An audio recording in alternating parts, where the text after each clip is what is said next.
6-7, State of Kansas v. Brenton Lee Hobbs.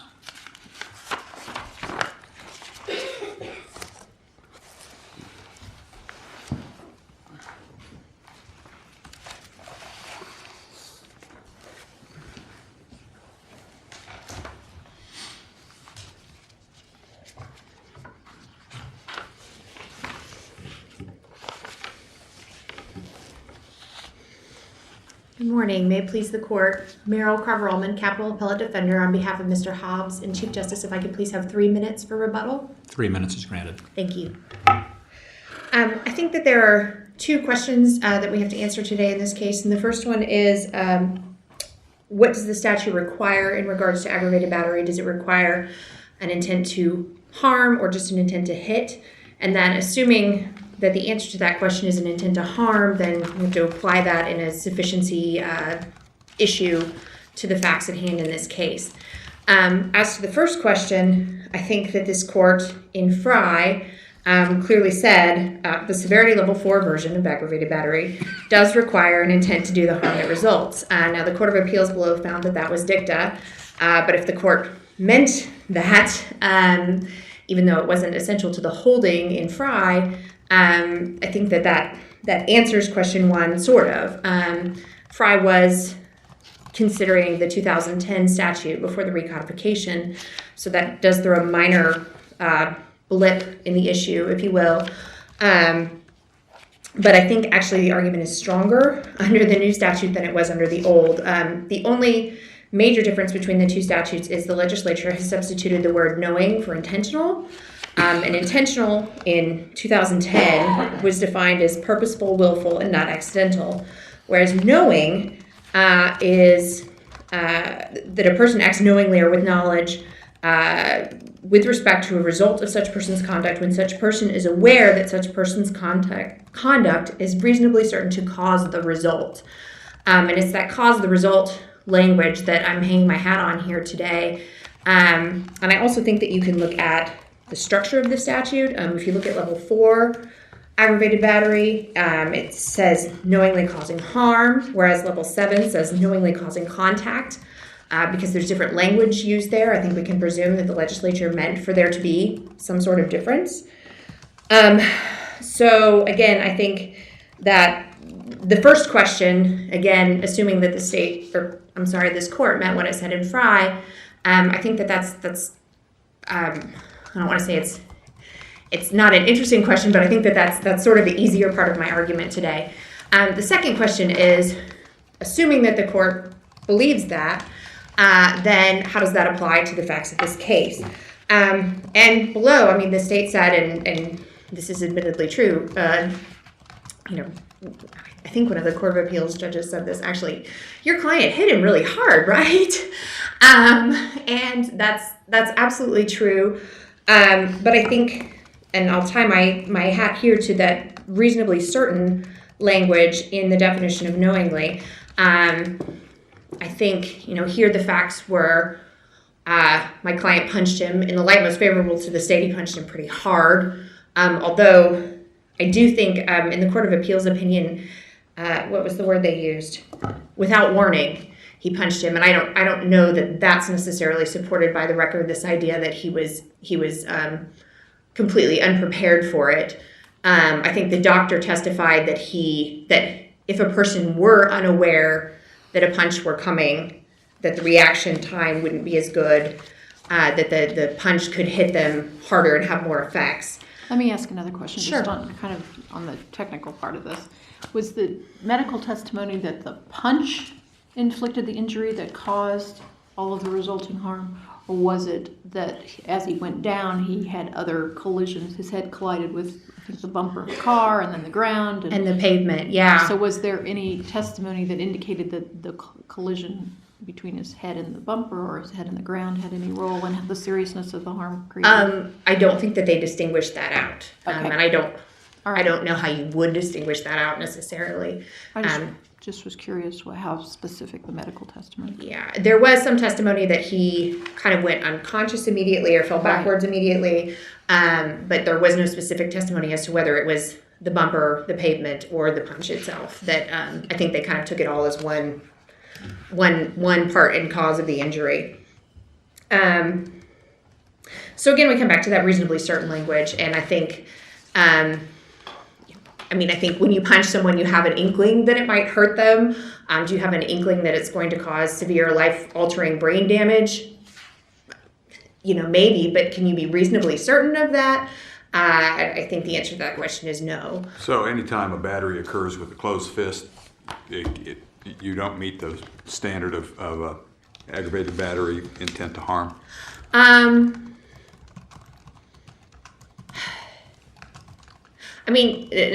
understand why this court would be reluctant to find that as a matter of law. Let's say it that way. Isn't that what you're saying here? Just paraphrasing what you just previously said, was with a fist, and how can you anticipate great bodily harm? Under that reasonably certain language, and in the facts of this case too, it was one punch. Again, it was a closed fist. There was no weapon. There was no brass knuckles or anything crazy like that. Hit really hard. Hard. But causing him to fall. Yes. But it's basically your position that it's not reasonably certain if you're using a fist, regardless, almost. I think almost. Again, I can't think of any possible scenario that might happen, but yes.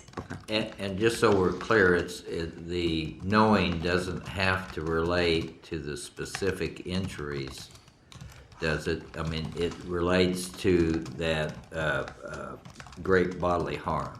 I think that's right. Because I think it would be unreasonable to say... You could reasonably foresee that, for instance, a disfigurement of the nose, whatever, but not reasonably foresee that there would be traumatic brain injury. But you'd still be within the purview if the jury believed that you should have known that your act would cause great bodily harm as we define that. I think, yes, there are definitely, do you have to be reasonably certain that he's going to suffer I'm just going to throw out fake medical jargon here, but a level 2 skull fracture injury that's going to cause, no, of course not. That's ridiculous. But some degree of specific knowledge is required under that reasonably certain language. That pretty much concludes what I have to say. Any more questions? Thank you, counsel. Thank you.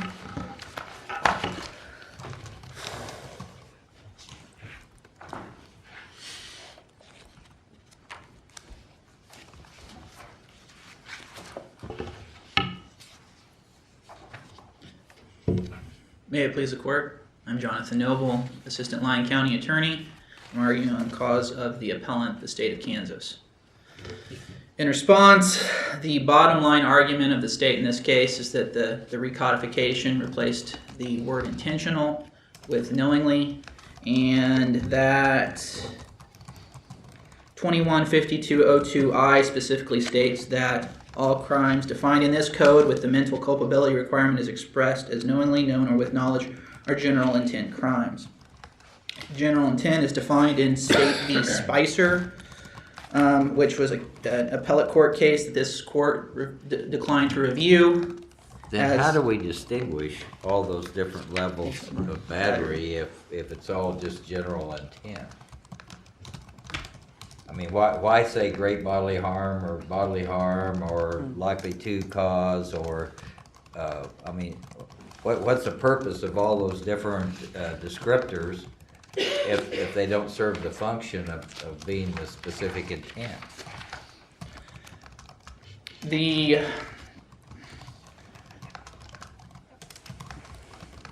I believe that the state's position would be, at least as far as the level 4, is the resulting harm that was caused. For the level 7 that says in any manner whereby great bodily harm may be inflicted, to give you just to kind of throw out a hypothetical, what I usually see charged is someone being strangled. that being difference that they might not have actually sustained great bodily harm, but it was a manner above and beyond what the legislature has defined as what would result as a misdemeanor battery. The level 4. So all of those descriptors just only apply to the actus reus, it doesn't apply to the intent, Yes, Your Honor. even where it says with intent to, If or knowingly doing? Yes, Your Honor. If the because they made that they defined it in 215202, and specifically in the recodification stated that intent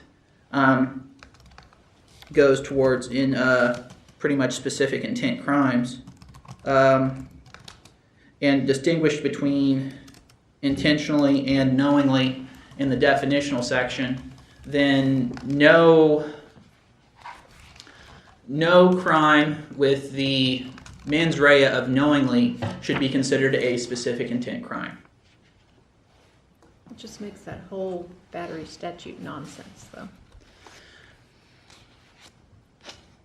Because I didn't understand your answer to my colleague's earlier question.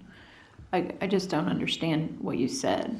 You said it goes to, you said on level 4 it goes to the degree of the injury. specific, the degree of injury. and Yes. Just the fact that it occurs. I just don't understand your response. I guess. Well, I'll break it down by each individual level of the battery. So Okay. you, at the very basic, you have a Class A or Class B misdemeanor, simple battery, knowing contact in a rude or angry manner, or physical contact with bodily injury. Next step up is the level 7 aggravated That clearly battery. just has a contact Yes. element. That's That- all that's required. Yes. And then if someone can characterize it as rude or angry manner, fine. Okay, Right. that's what misdemeanor is. Right. I'm with you so far. Okay, so level 7. That's knowingly causing physical contact with a deadly weapon or any manner in which great bodily harm may be sustained. Generally, the most, and I'll be honest, I struggle with what would constitute as a level 7 battery as opposed to regular battery, which is why I kind of threw out the There really is no distinction, distinction. because any battery could result in great bodily harm, right? I mean, it could. I would agree with you. So It could. It gives you a lot of discretion on where to file, but it seems to me it's very broad. It is very broad. Which is why I threw out that specific hypothetical that I've most commonly seen it as a choking situation, where it's immediately apparent that could be a life-ending situation, or cause some sort of deprive oxygen to the brain, but not necessarily rise to the level of having a great bodily injury. Whereas it's the state's position that level 4 requires specifically that there is knowing contact and that a great bodily injury was sustained. In this case, severe brain damage that had life-altering consequences. I don't think there's really any question in this case whether or not there was great bodily harm. There was a question earlier about the level of force that was hit, that was used. And my understanding of the record was that Hobbs hit the victim, Ninky, with such force that he immediately kind of, and I believe that there was a self-defense instruction that was given. Ultimately, that the jury rejected that theory of defense. Hobbs apparently immediately passed out, fell backwards, hit his head on the bumper of a nearby vehicle, and then fell underneath the vehicle, striking his head on the pavement. The problem, it sounds like, if I'm understanding your argument now, the language of the statute is knowingly caused, not contact, but great bodily harm, isn't it? Is the word contact in the level? No, the level 4 specifically does say knowingly caused. Knowingly caused great bodily harm to another person. not knowingly caused contact that happened to result. See, I think what you want that statute to say is knowingly caused contact that happened to result in great bodily harm. That is correct. That's would your be, interpretation. That would be what the state would ask the court to find. Okay. But How- it's how- Just so I subsection understand C, your- right? What? Subsection 1C does say knowingly cause physical contact. Yes. I mean, so the legislature has distinguished between 1A, 1B, and 1C, the first two saying cause the bodily harm, great bodily harm, and bodily harm, and then the third one says contact. So we would have to sort of violate our rules of statutory construction if we said that the legislature did not mean those to be any different. That is correct. The problem is that is in conflict with the specific definition of what knowing means as far as a general intent crime. Can the reconciliation of that be that the point that was discussed earlier, you don't have to knowingly cause a specific type of injury? You don't have to throw that punch knowing you're with the intent to cause brain damage. You just have to knowingly throw that punch with the intent to cause great bodily harm of some sort. That is correct, or that you would be reasonably certain that great bodily harm could result. So is that a general intent, not a specific intent? Is that even a plausible legal argument? I am not certain. My general knowledge of a general intent is not a specific result. I don't know if a generalized result would make it a general intent crime or not. Well, maybe I misunderstood, but I thought below the district court, the Court of Appeals said that the reason they said it was a general intent because then that allowed them to say the only intent that had to be there was an intentional hitting. That he intentionally hit, That's but what general intent usually means. and so then I'm having trouble with if that's what you're using the general intent to get to, then I'm having trouble back to my first question, how do you distinguish all these different levels? And, you know, the 1C says contact, and I can't distinguish between making contact in those three areas other than, I guess, result-oriented or, you know. That would be the state's position. It would be result-oriented, that the actus reus. And something that hadn't been mentioned before, since this was raised originally as an insufficiency argument with statutory interpretation for unlimited review as part of it, is that there's, in the Court of Appeals found, that directly after the incident happened, Hobbs attempted to leave the scene quickly and was restrained until the authorities arrived. So there is indication that even if the court finds that this is a specific intent crime, that there's evidence that was presented to the trial court, the jury, that if he did not know the specific brain damage that would occur, he hit Ninke hard enough that he would be reasonably certain that great bodily harm would occur. In other words, his attempt to flee was circumstantial evidence that he knew that what he did was reasonably certain to cause great bodily harm. Correct. Okay. Thank you. Any further presentation? If there were no other questions, I would stand on the brief, ask the courts to affirm the trial court and the appellate court in this matter. Any more questions?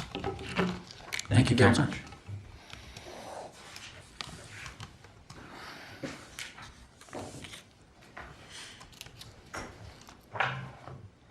Just briefly, Your Honors, I think we're all a little confused about where aggravated battery fits. If you look at the case law cited in both briefs, it's confusing. I mean, I can't even, it's a general intent crime, and we've said that, and we've been very clear about that. But it has this sort of specific intent element that just doesn't make it fit in the box of general intent crimes the way we would like it to.